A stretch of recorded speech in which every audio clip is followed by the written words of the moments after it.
Magandang hapon po sa ating lahat. So we are in our last panel for this symposium. I'm Aren Lopez, I'll be the moderator. We have three papers. So I'll read the titles and also their respective authors.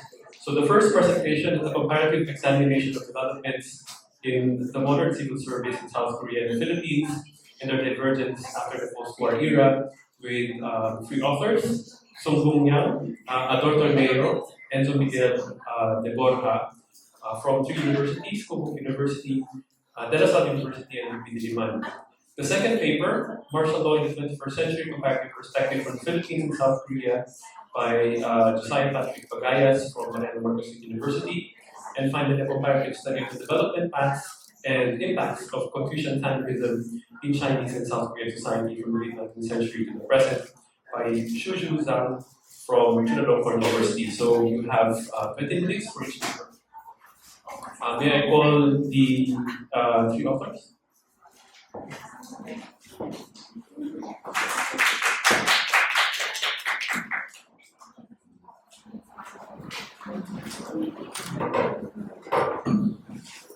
Good afternoon, everyone. I'm Dr. Nika, and I'm presenting a paper on behalf of my co-authors.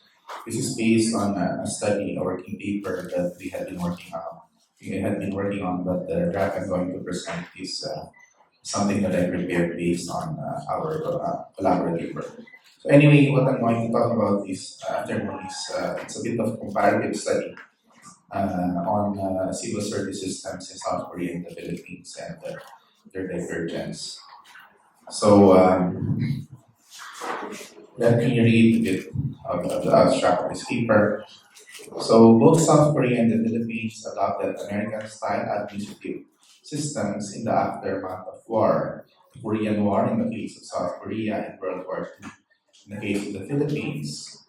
Under the tutelage of the United States, they both sought to repeal and establish professionalized merit-based civil service systems.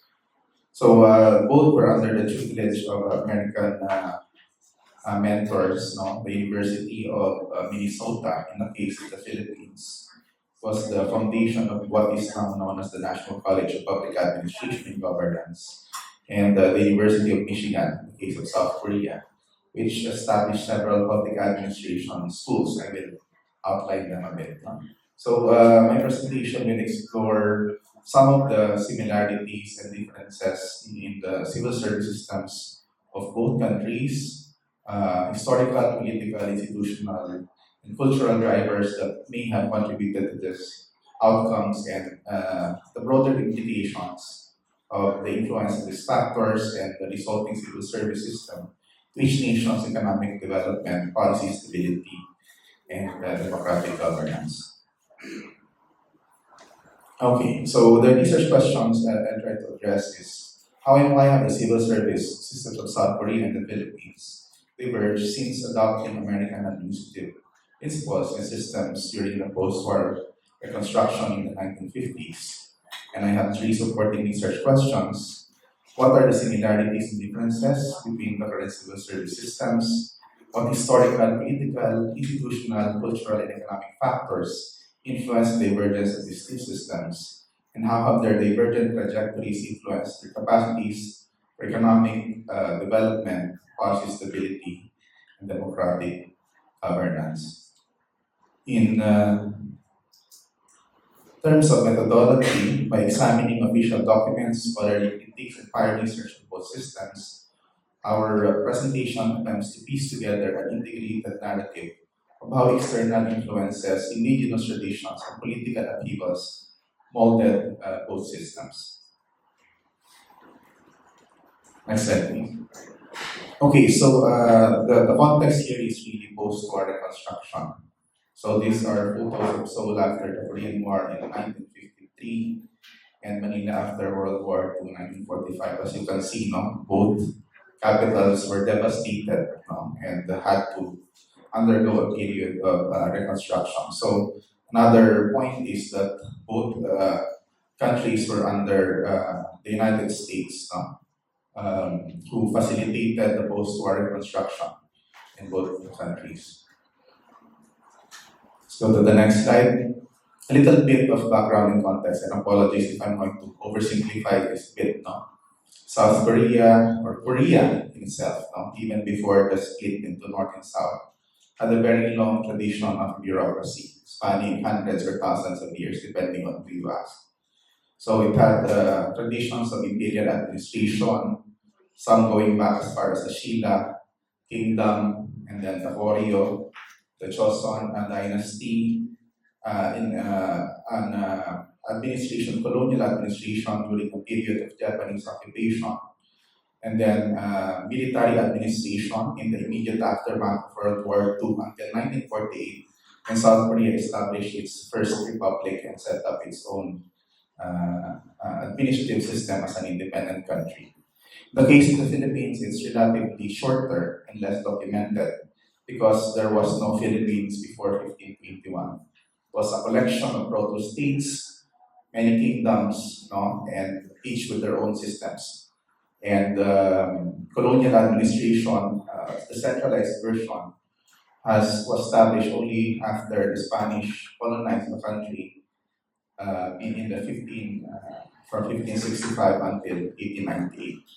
So in the 1890s, government was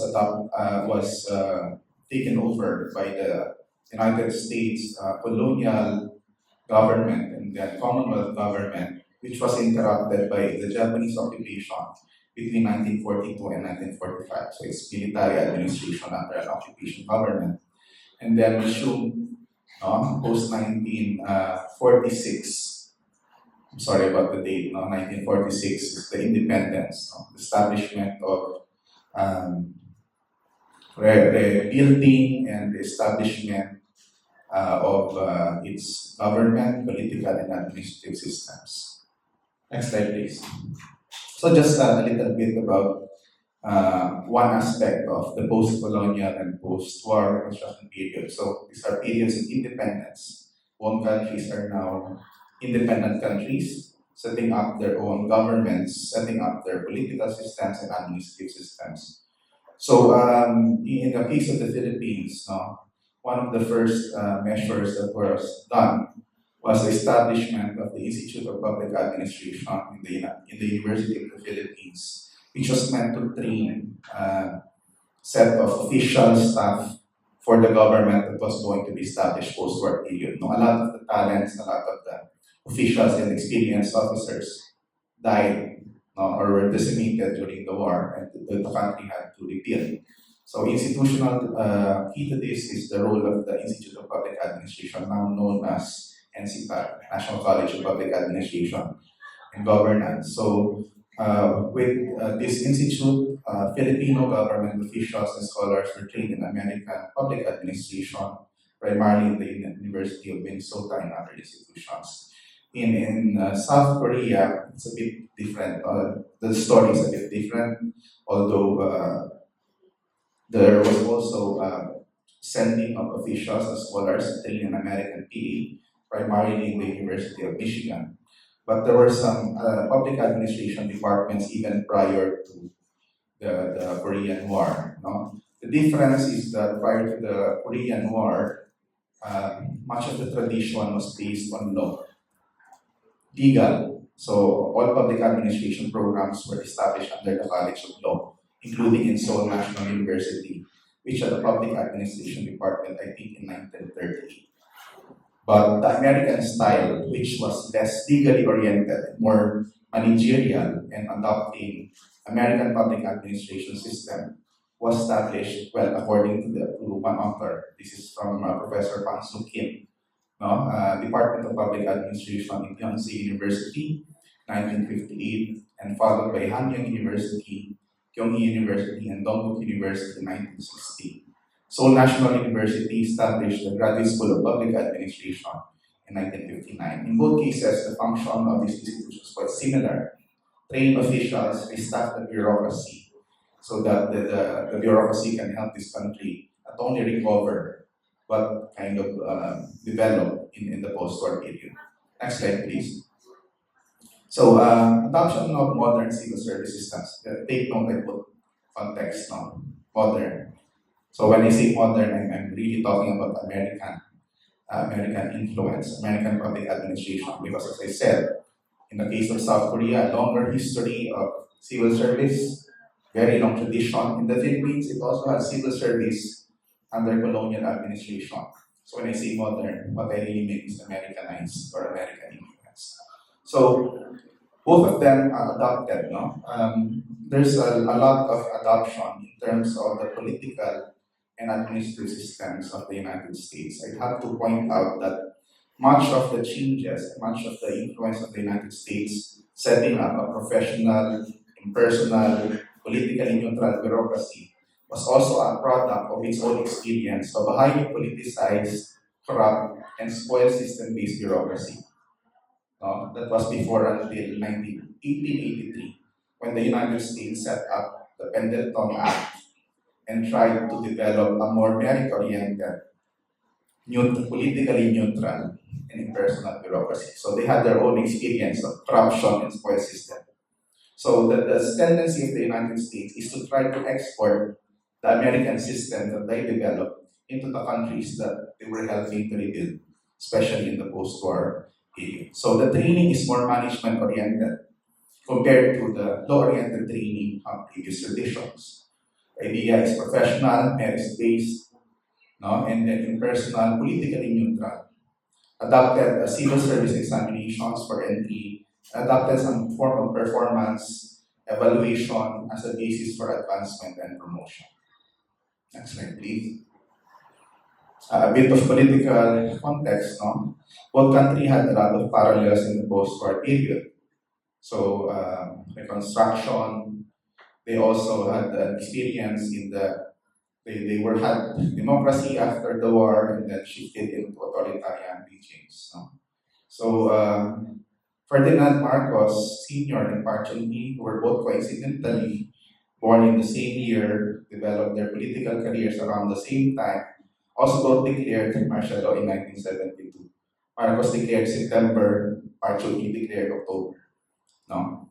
And much of the economic planning, economic development were laid during the time of these presidents who enjoyed multiple terms. I think Park Chung-hee wanted 4 terms, Marcos 3 terms, and they both extended their terms by declaring martial law and amending the constitution to remove constitutional term limits.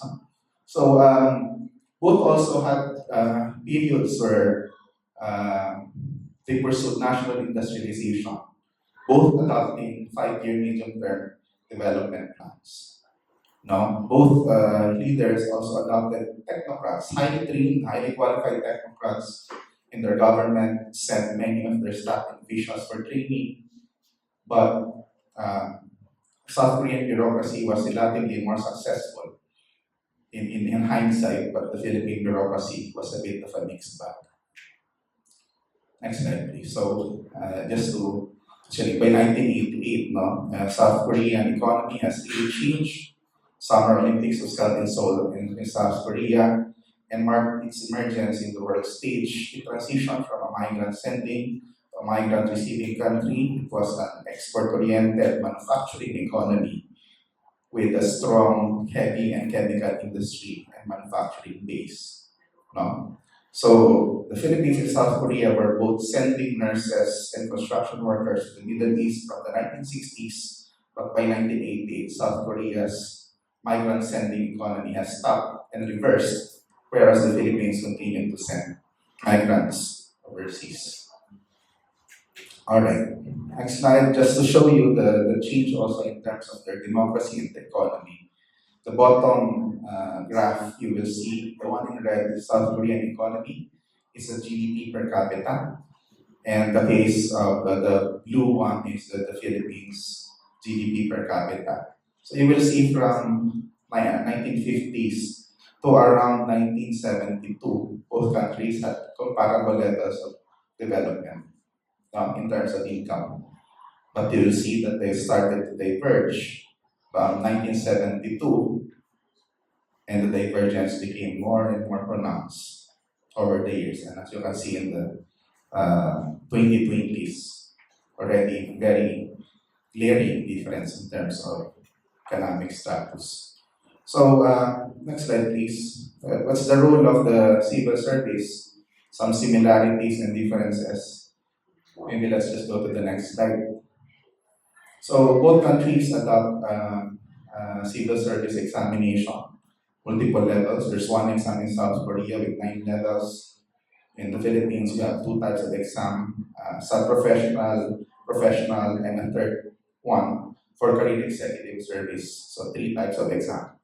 Okay, administrative agency is Ministry of Personnel Management and Civil Service Commission for the Philippines. Meritocratic claims, relatively, South Korea is observed to be generally enforced, stable career progression.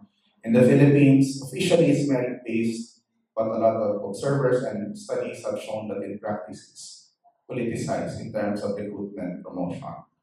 No? Some affirmative action, performance evaluation, pay for performance at senior ranks in South Korea. In the Philippines, you have SPMS and performance-based incentive system. Cultural basis, South Korea's strong Confucian hierarchy and synergy with important norms. In the case of the Philippines, strong familism, personalism, local patronage is observed. No? So political interference in South Korea is historically limited beyond top leadership. In the Philippines, it's quite frequent, and frequent turnover with local autonomy. It's a decentralized system fosters fragmentation. So compensation in South Korea's annual salary adjustment for senior officials. In the case of the Philippines, the salary-based system with less direct link between performance and pay. Next slide, please. So a little bit of and I have short time, so let me just kind of shorten this a bit. As I pointed out earlier, strong bureaucratic foundations from Confucian tradition in the case of Korea, long history of merit in civil service, through examinations, you get promoted and you advance by passing a very difficult examination. Consistent state-led reform. In the case of the Philippines, and the photo above it are people who are taking the exams while it's a government examination. In the case of the Philippines, the ones in the photo are the principales. They are people, they are natives who belong to the privileged class. Only from their class can you appoint cabeza de barangay, alcalde de municipal. So they are exempted from taxation. And they come from families who collaborated with or who supported the Spanish when they colonized the Philippines. And as a reward, they inherit the right to run government from the barangay to the municipal government. They're the principal. So relatively weaker bureaucratic foundations. So position is inherited and awarded. No? And very strong characteristic of spoil system in Spanish, which unfortunately was also retained by the American colonial administration. In terms of before, it's relatively less stable. Next slide. So South Korea is observed to be strong state with few challengers and a heavily centralized bureaucracy. In the case of the Philippines, weak state with decentralized bureaucracy. In some books, you'll see anarchy of families. Philippine government, the authority of the state is often challenged by a lot of economic and political elites. In South Korea, the challenge is less pronounced. So, relatively more institutionalized civilian and military bureaucracy. In the case of the Philippines, bureaucracy is described to be patrimonial. And in the 1960s, even the Philippine Military Academy and the military also became politicized. With patron-client dynamics often undermining meritocracy. Relative stability in personnel. In the case of the Philippines, you have newly elected officials, then you have new set of officials. And heads of departments rarely last more than 1 or 2 years, often frequent turnover. Next slide, please. Cultural factors, I think I mentioned this. One factor is Confucian hierarchy and meritocracy, the long history of civil service in many ways largely complemented the requirements of American-style bureaucracy. There's compatibility. In the case of the Philippines, there's tension. Officially, you adopt a system that is meritocratic, impersonal, and politically neutral, but the social culture demands that you give personal attention that you kind of, makikisama ka, no? So it is kind of dual culture kind of conflicts and is less compatible with the American system. Next slide. So economic factors beyond the divergence, bureaucracy, civil service became a driver of economic strategy. In the case of the Philippines, the bureaucracy became complicit to what is referred to as cronyism and booty capitalism, which undermined the national industrialization program. So both countries were heavily assisted during their period of development. But in the case of the Philippines, economic aid and loans dried up by the 1980s. No? I think Lee Kuan Yew of Singapore wrote it well when he told the story of how Marcos told him to ask for a $500 million loan.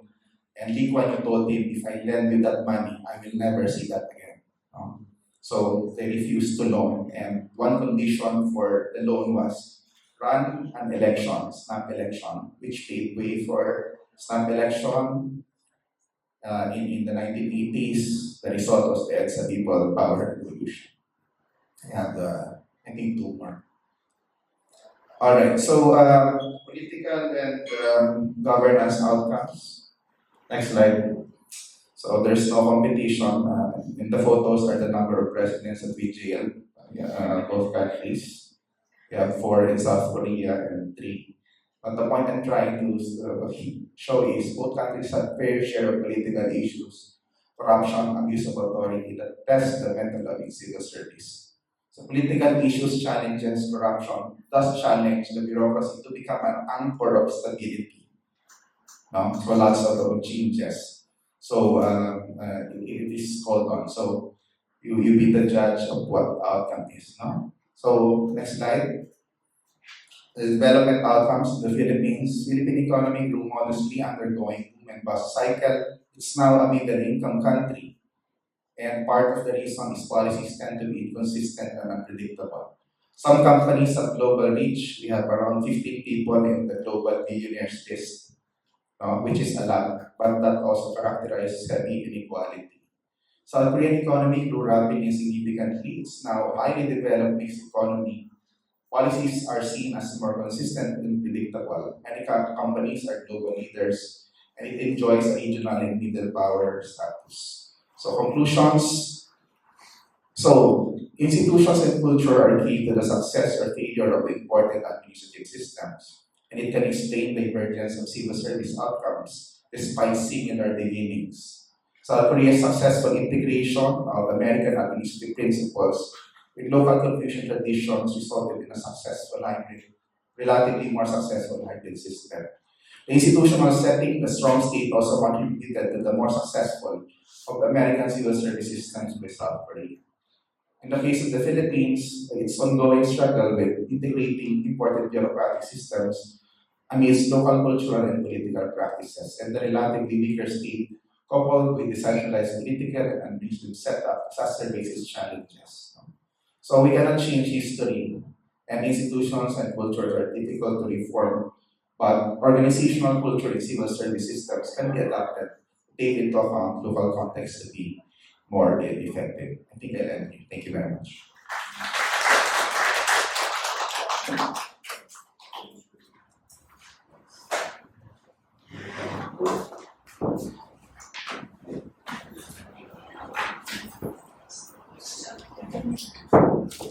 Thank you very much, Professor Torneo. Now we have Mr. Design Patrick Bagayas.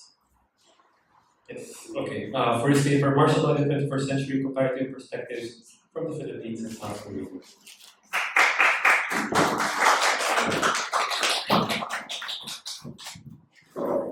Good afternoon, everyone. Thank you for staying here. We're almost until the end of the symposium. So my paper, just like Dr. Tornio's paper, is a comparative study that takes a hard look at the declaration of martial law in the 21st century, specifically that of former President Rodrigo Duterte from 2017 to 2019 on one hand, and former President of South Korea, Yoon Suk-yeol, in December last year. So as a brief background, so this is still a working paper, and that this is a product of a confluence of both my professional training on one hand as a lawyer, and the courses that I teach in law school, which includes constitutional human rights, law, and legal philosophy on one hand. And then my current academic pursuit as a graduate student at the UP Department of Political Science, specializing in comparative politics. Hence, this topic that I we're going to present this afternoon. Next slide, please. So the paper is structured as follows. Of course, we will look at background first, the concept of martial law briefly, and then some historical precedents about martial law. And then we would zero in on the two case studies under Duterte and Yun. Then we will go through some of the research question and arguments, the methodology, and my findings are divided into these four. First is that we will have a descriptive comparison of both cases. Then we will look at the constitutional and legal framework, the differences in that framework between South Korea and the Philippines, and then the overarching social political context.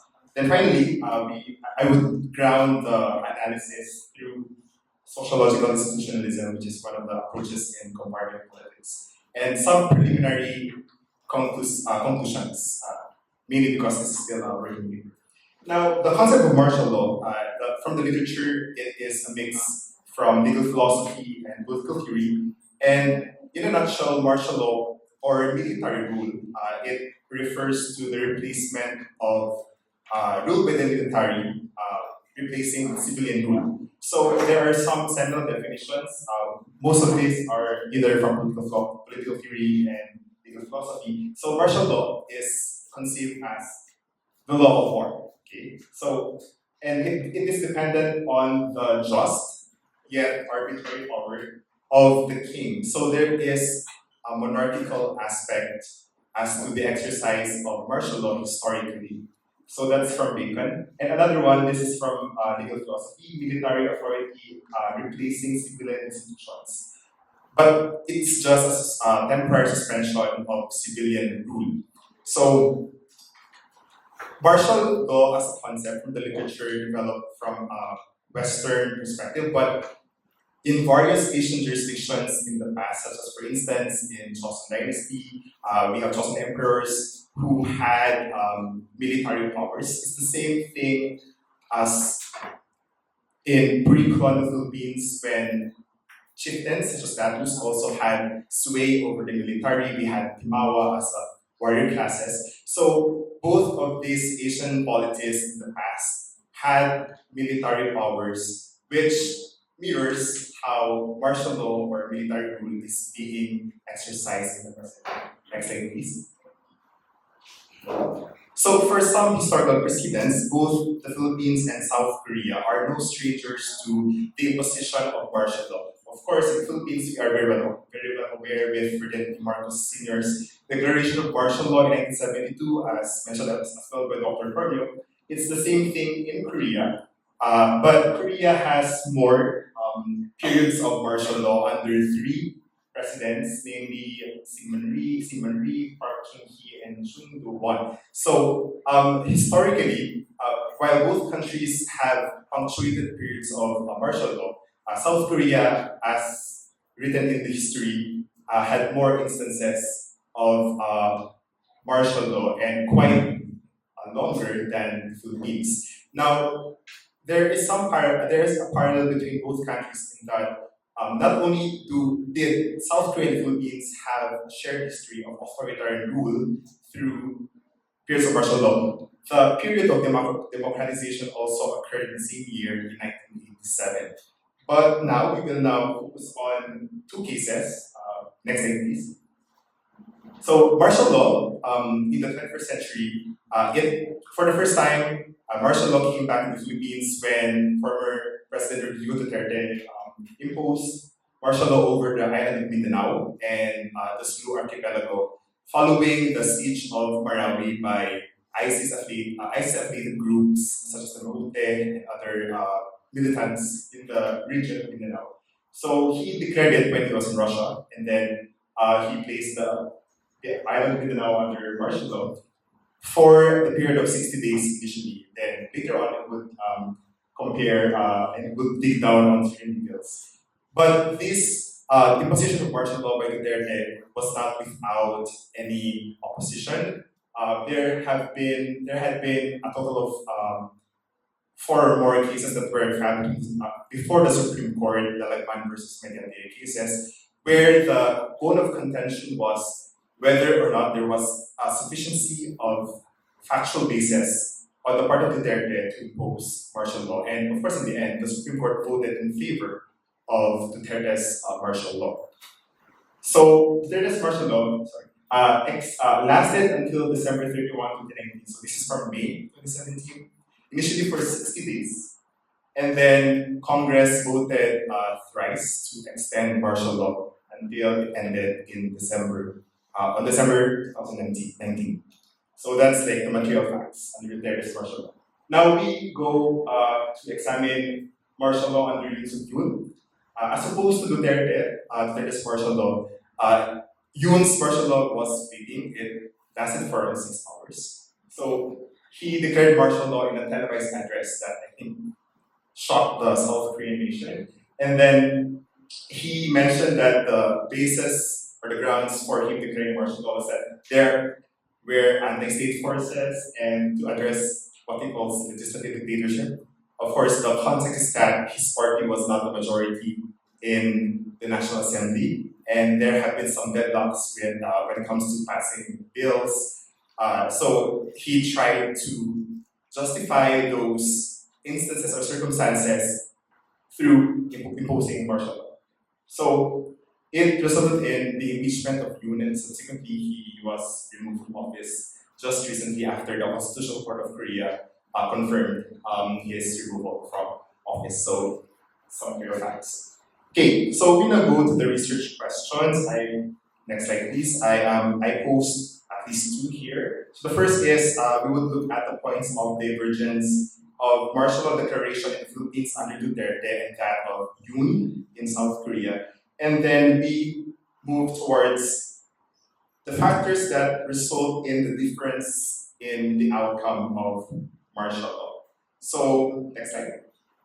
My argument here is that the difference in outcome will be traced in 3 broad factors. So, first is the constitutional legal framework, and the second is the broader domestic social political context. And the third is that the normative and cognitive dimensions of the actor's behavior here, Yoon and Duterte, in making decisions which are constrained by institutions. So this is refracted through the lens of sociological institutionalism. Next, so some word on methodology. I used qualitative process tracing. The research design is comparative, case study, and I used the approach of most similar systems design, primarily because South Korea and the Philippines share a lot of similarities in history. Both of them are democracies, thinly defined, and also certain institutions are the same. The political system, we share a lot of similarities. But the outcome when it comes to martial declaration are quite divergent. And then I use sociological institutionalism as the theoretical framework, and the units of analysis are both institutions here, both formal and informal. So the formal institutions would be the laws and the constitutions of both countries that govern martial law. We will look at it later. And then individual actors' decisions through the theory of sociological institutionalism. And the method I used are document and content analysis. Okay, so next slide. I hope you could see the points of comparison. We now look at first we compare or give a descriptive comparison between South Korea's and Philippines martial law. Okay, so we can see here the date of declaration, 2017, 2024. The scope is Mindanao Island. Yun is the entire country. Grounds of declaration, there was siege from Marawi. Under Yun, it was anti-state activities. And the duration, they differed because under Duterte, it was 2 years and 7 months in total, or 953 days. Under Yun, only 6 hours. There was judicial review under Duterte, so cases were filed before the court. There was none under Yun. And it was extended under Duterte for three times. No extensions for Yun, of course, because it was short-lived. And there was no revocation under Duterte, but it was revoked under Yun by the National Assembly hours after it was declared because the National Assembly voted for a motion to lift martial law. And then there was a suspension of the privilege of the writ of habeas corpus under Duterte and none for Yun. Next slide, please. So the constitutional legal papers. So these are the points of comparison. In the Philippines, martial law is only governed by the 1987 Constitution. We have specific articles that govern that. In South Korea, on top of the Constitution, they also the Declaration of Martial Law is also governed by the Martial Law Act. So there is a legislative enactment that fleshes out the particulars of declaring martial law.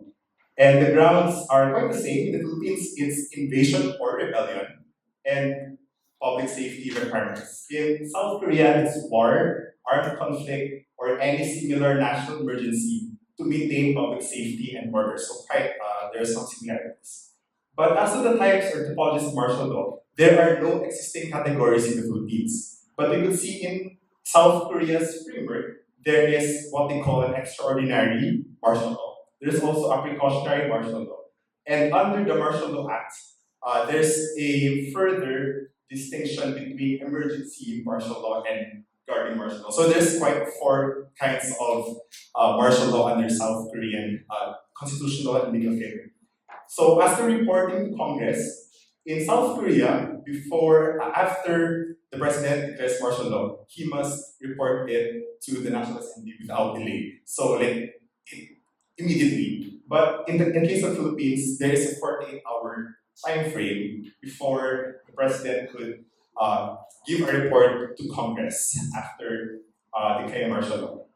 So the period of initial declaration, in the Philippines, there is a 60-day initial period for the declaration of martial law, and there's none in South Korea. And finally, the vote requiring to lift martial law is the same thing.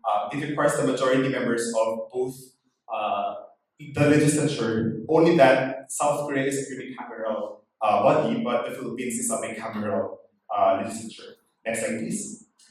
Okay, so the social political context, you could also see here that after Duterte declared martial law, he was able to not only maintain his popularity.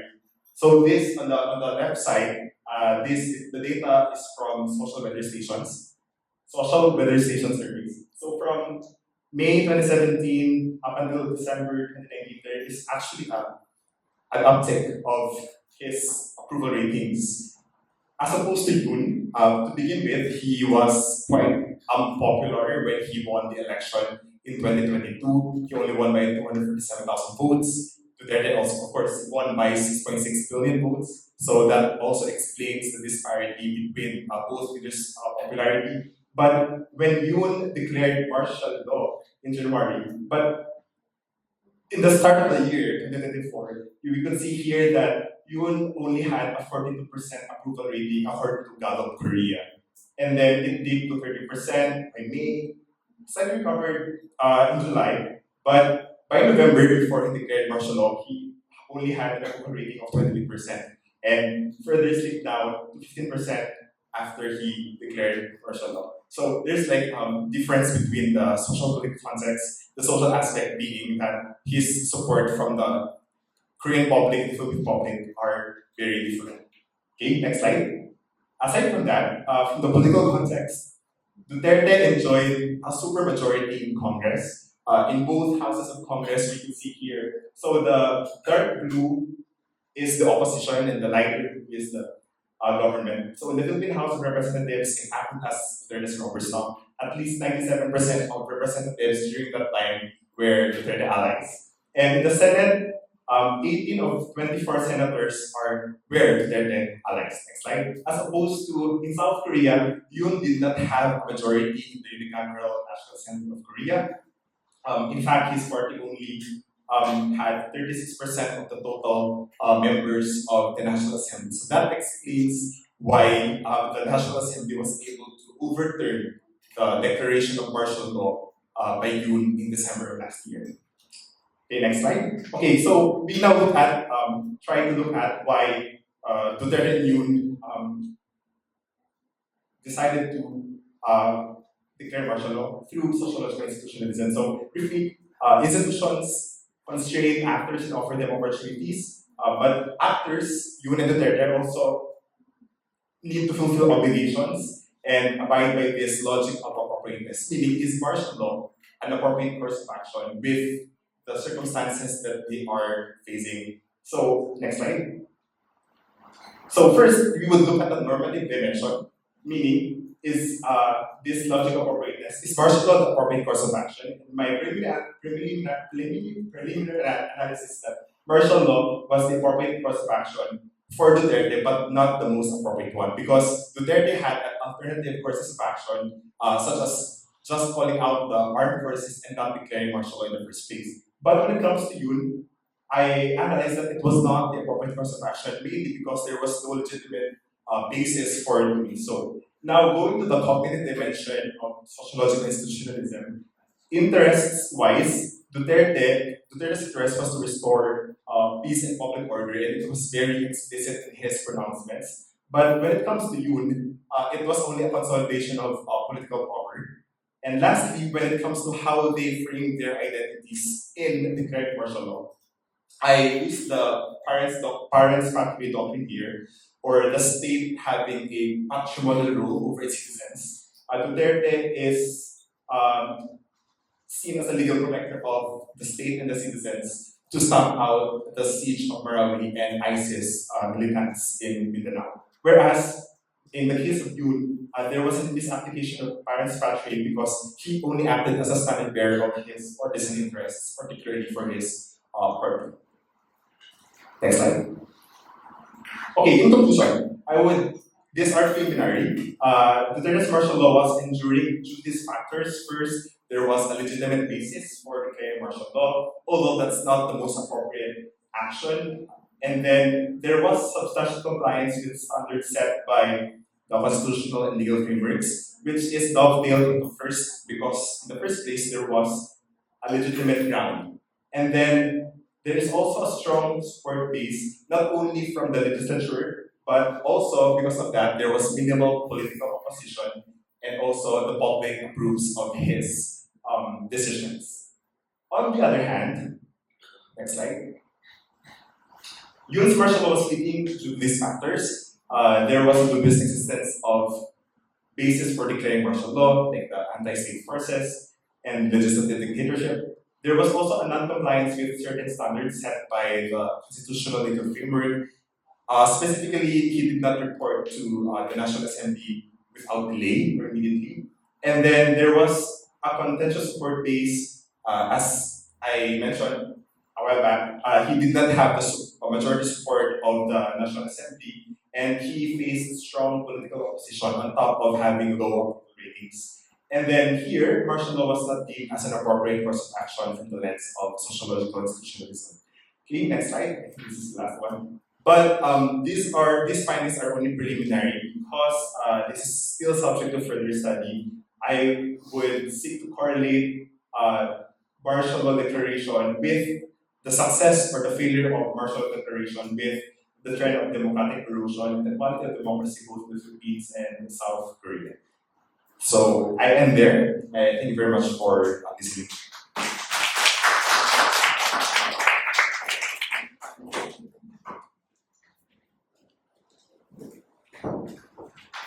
Thank you very much, Saya. Our final presentation that will be online. So, Shu Yuzhang's presentation on comparative study into development paths and impacts of Confucian familism in China and South Korean society from the late 19th century to the present. So, let's listen to Shu Yuzhang. Good afternoon, ladies and gentlemen. It's my great honor to present to you today my research titled A Comparative Study on the Development Paths and Impacts of Confucian Familism in Chinese and South Korean Society from the late 19th century to the present. Due to some unforeseen condition, I'm participating in this conference while a recorded presentation. I really appreciate your understanding. So let us begin by defining the Confucian familism. Confucian feminism is a value system rooted in Confucian ethics, which views the family as a fundamental unit of the social order, and it emphasizes the moral hierarchy, collective responsibility, and the intergenerational transmission of values. Originating in ancient Chinese philosophy, it spread to South Korea and other East Asian societies, evolving over time but retaining its core principles. Today, Confucian feminism still shapes the family values, social norms, and legal policies in both China and South Korea, serving as a bridge between the tradition and the modernity. Now, let's move on to the three core elements of Confucian feminism that are central to both Chinese and South Korean societies. The first one is the filial piety, a son's duty to serve his parents, never deviating from the father's teachings from 3 years. This principle emphasizes the responsibility of children to respect and support their parents, grounding intergenerational relationships in moral obligation. The second one is the family collectivism. Harmony is the family brings success in everything. So this stresses that family members should prioritize the collective good of the family over individual interests. The third one is the gender hierarchy. The husband is the head of the wife. So this asserts the dominant position of the man in the family, with women often placed in subordinate roles.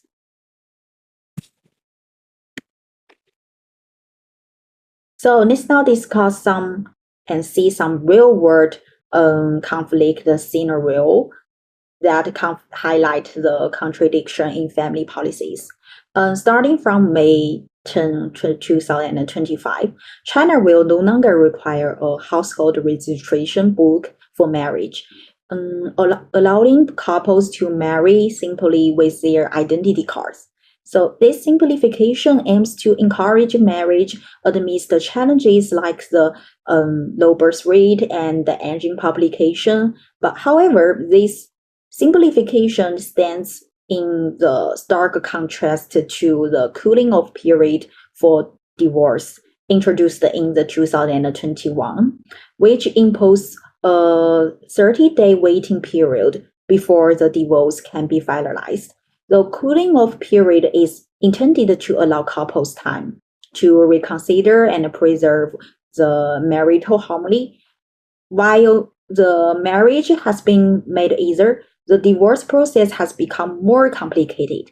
This contradiction reflects the tension in modern marriage policies, policies that aim to preserve the family stability but at the same time restrict the individual freedoms, and particularly for women in abusive and or the unhappy marriages. Confucian value emphasize the family harmony and stability, with the family seen as a foundational unit of the society. However, the policies seems to reinforce control over families and do not fully reflect the individual freedoms and rights. The policies aims to strengthen the family collectivism to ensure family stability, but at the same time, this may exacerbate the gender equality and the operation within the family.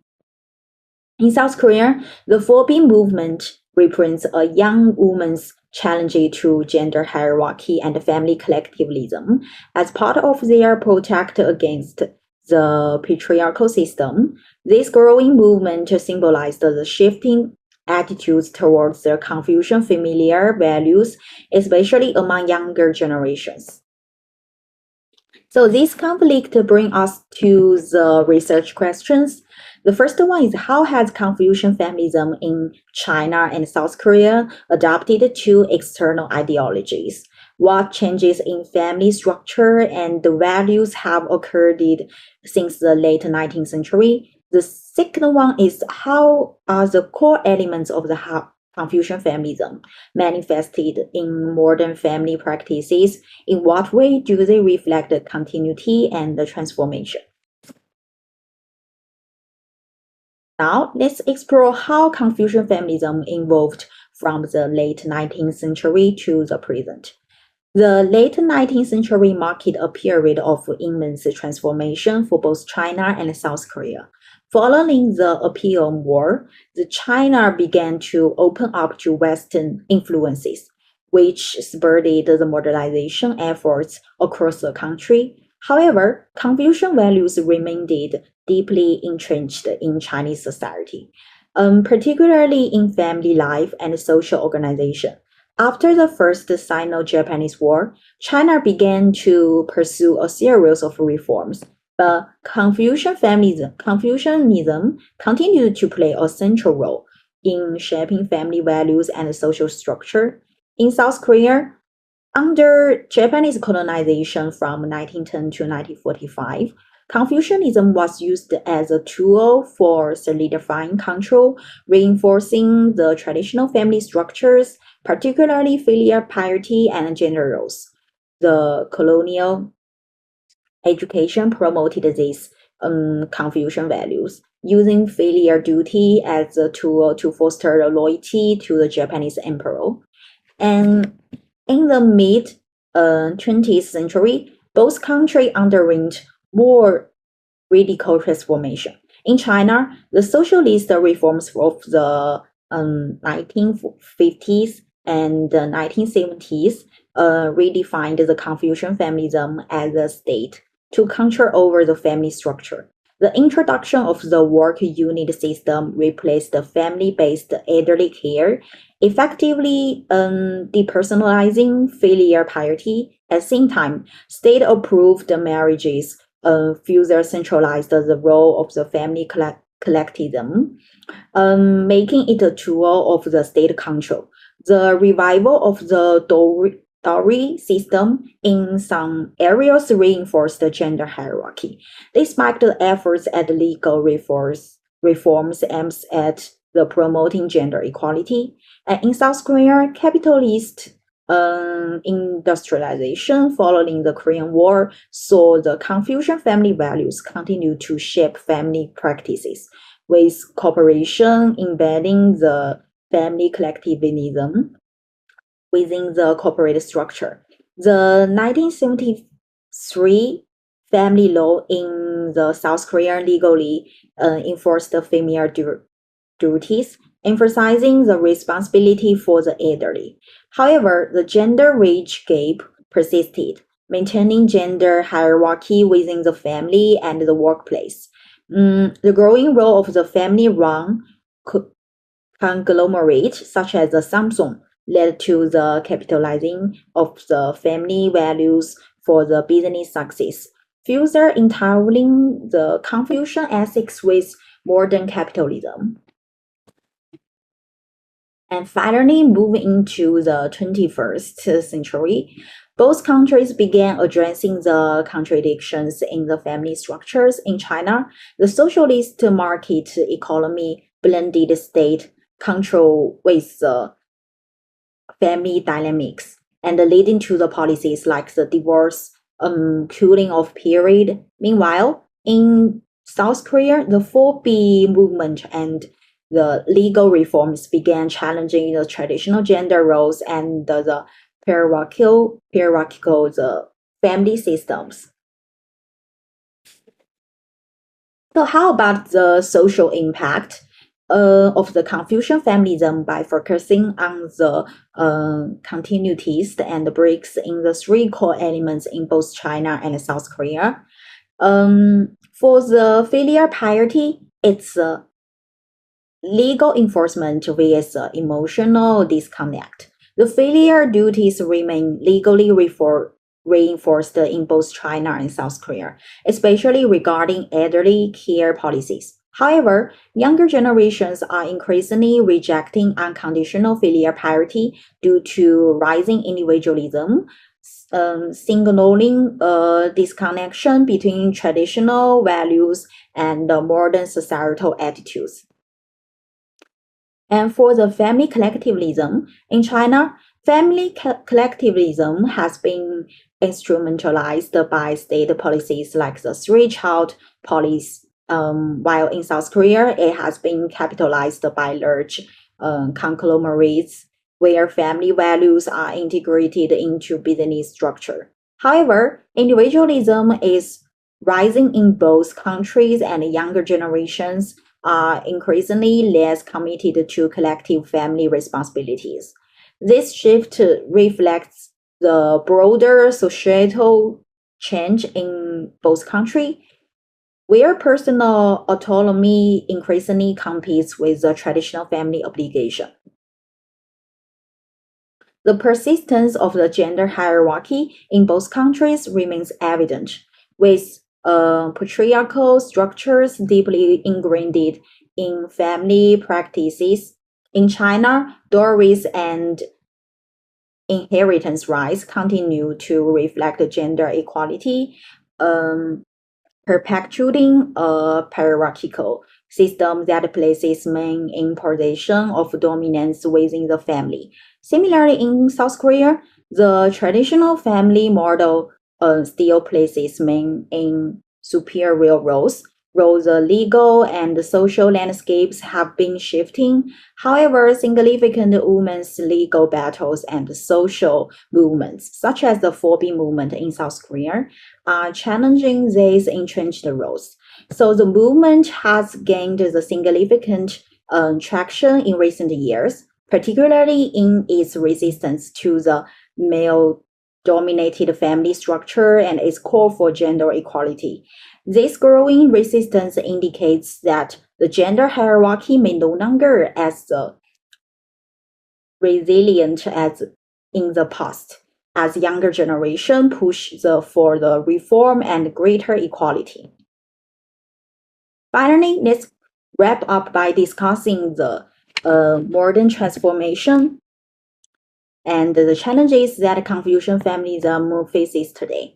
In China, the state has actively reshaped the three core elements of Confucian feminism, emphasizing filial piety and family collectivism while suppressing the gender hierarchy. In South Korea, the Confucian feminism has evolved through law and market forces, stabilizing the filial piety and gender hierarchy, while family collectivism has been integrated into corporate culture.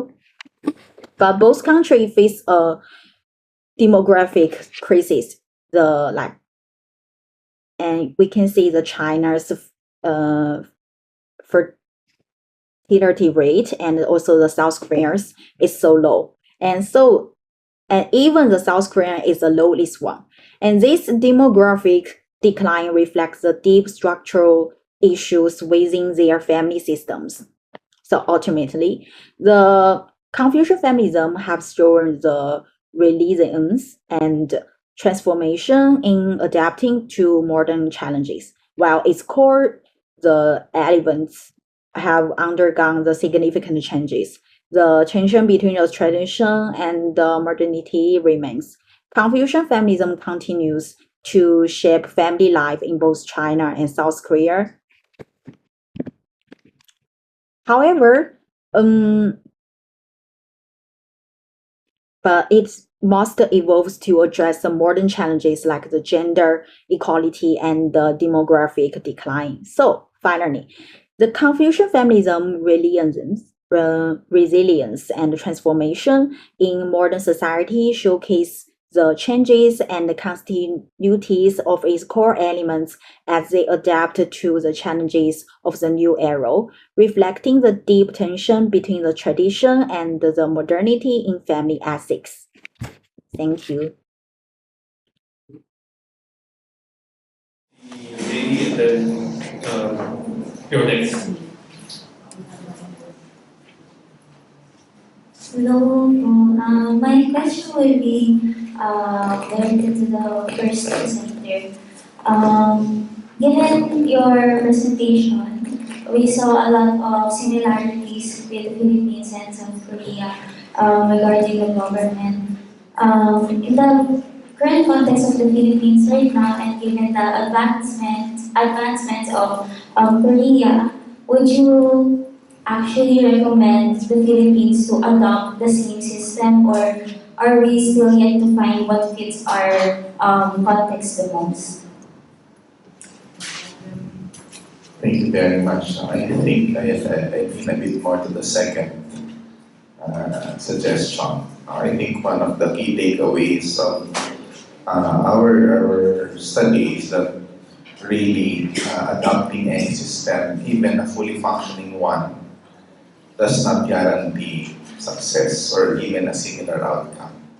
So in the case of the Philippines, South Korea, in many ways we adopted almost very similar political and administrative system. Similar set of rules. We sent our professors to the same universities. We trained our officials in the same institutions, but the outcome was different. So I think it's really more of tailoring a specific system and finding out what works. At this point in time, we know that some of the things we adapted is working and others are not. Okay, thank you very much. Yes, sir.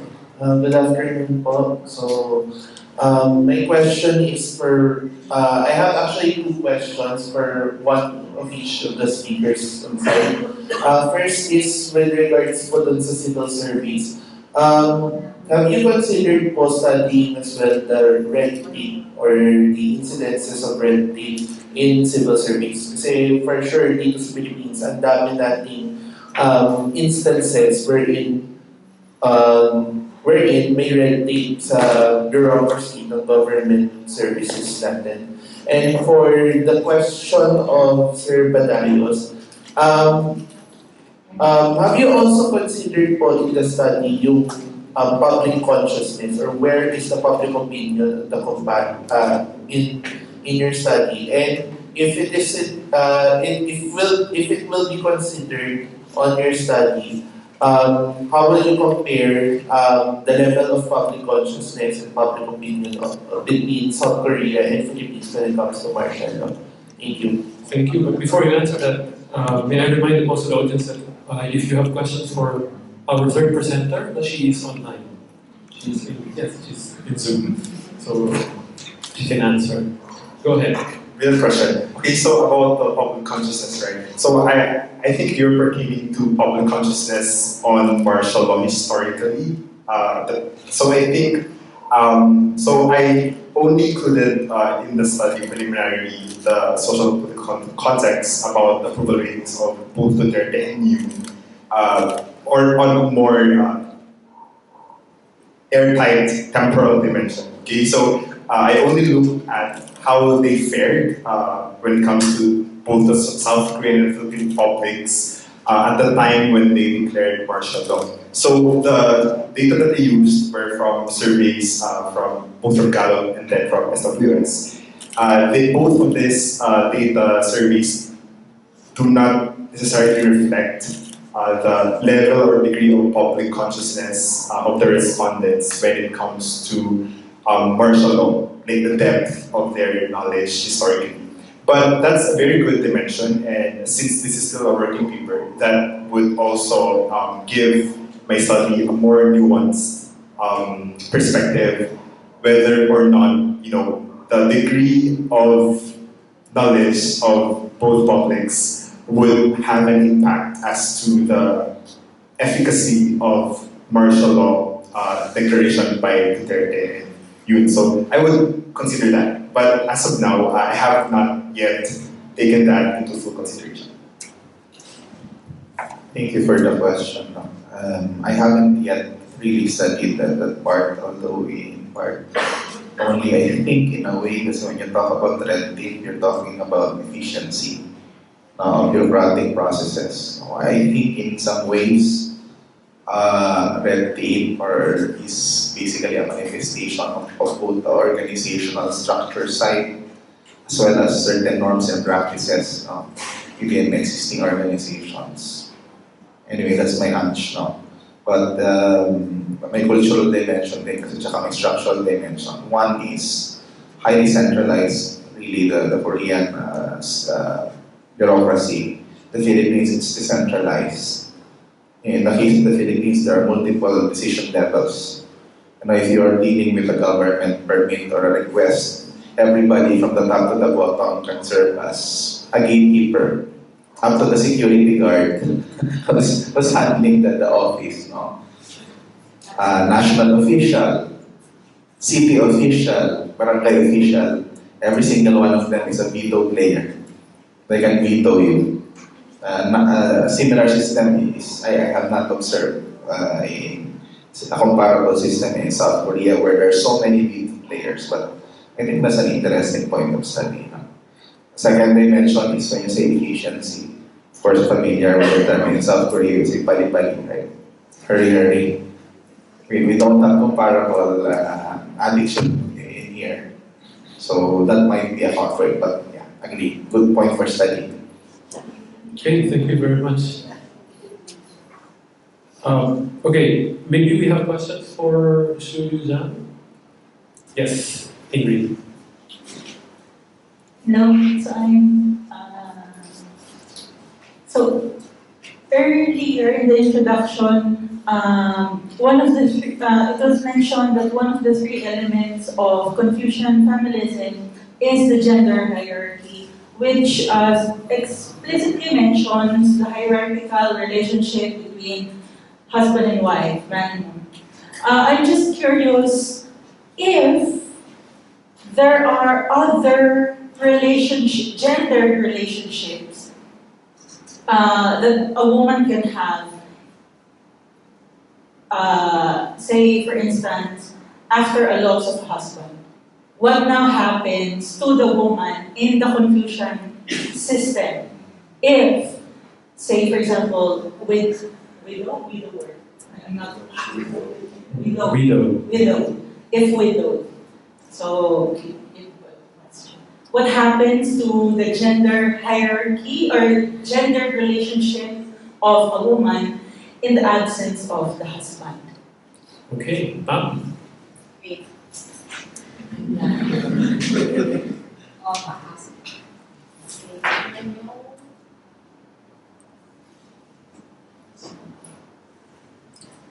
Medyo may time lang.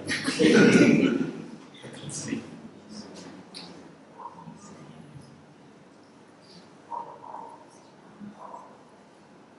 So what is expected of a widow in the Confucian system?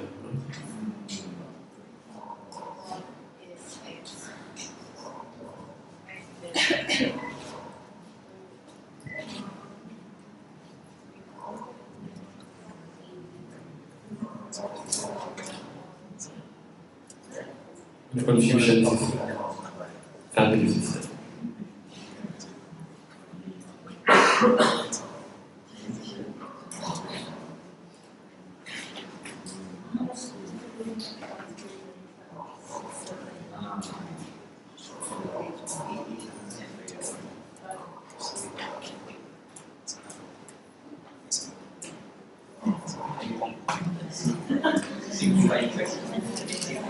Sinachat GPT na.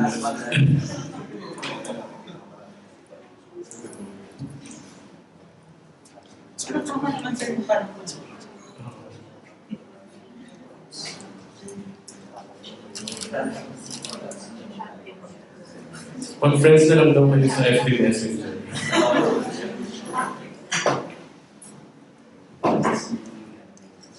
Or maybe we can return to this if it's okay.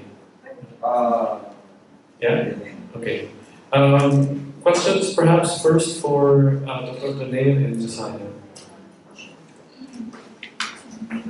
Well, kung wala, maybe I can ask questions. So, my question is about language translation. In the Philippines, when they come back from the United States studying, do you think they try to translate American public administration concepts to Filipino? And how about in Korean? Do you think it's taught in English or in Korean? And may impact ba yun in the final summing up of the impact of this academics in the broader public administration scene? Thank you for the question. In the Philippines, we are at the point in our history where many of us, especially academics, are more comfortable speaking in English than in native languages. We're actually more proficient in English than a lot of our native languages, at least in an academic, even in professional settings. Unless, of course, your major is Filipino and your industry requires you to speak. One of the things that I observed, kasi many of my professors in South Korea and professors in UP studied almost in the same universities. We took the same courses. I read similar materials, no?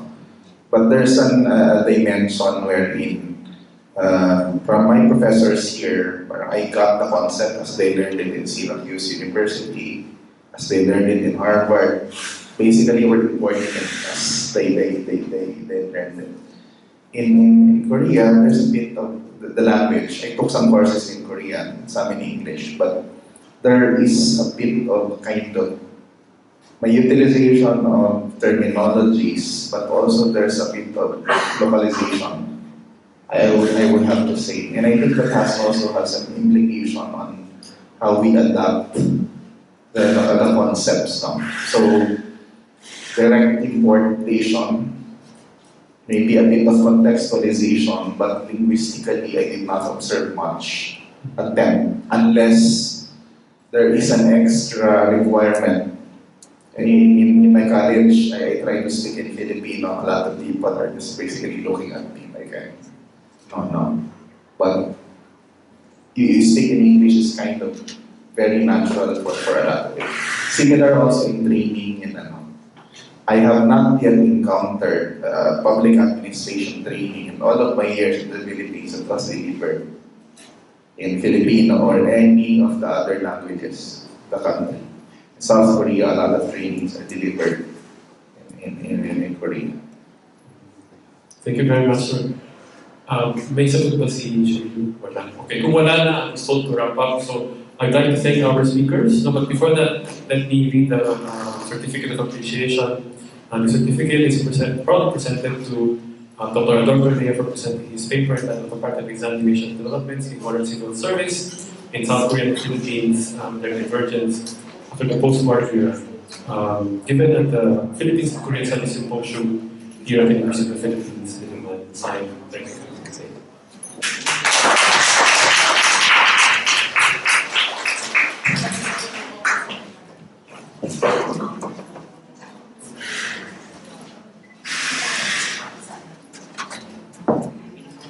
Okay, the same is given to Josiah Patrick Bagayas. I'm now answering the question. Here, the first is like, is there other types of gender relationships that the women have in the Confucian hierarchy? Yes.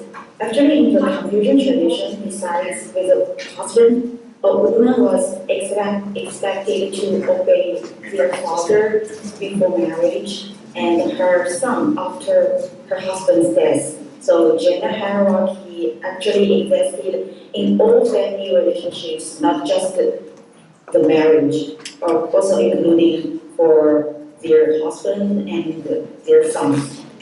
And the second one is that if the husband was absent and the hierarchy actually continued, the woman would obey their, like what I just now mentioned, their son or her husband's male relatives, also including their husband's male relatives. So gender roles remained deeply embedded in the family, the whole family structure. And the third one, the question is, what is expected of a woman in the Confucian system? The woman was expected to obey the whole-way family members, so maintain the family harmony and the embodied virtues like the modesty, loyalty, and so on. So following the ideals, especially like, I don't know if anyone knows the three obedience and the four virtues. This one is really famous, stealing from the Confucianism. So that's all. Thank you very much. Thank you very much. So I think that ends our symposium. Meron pa tayong photo. Ano daw? The panel or everyone? Not yet.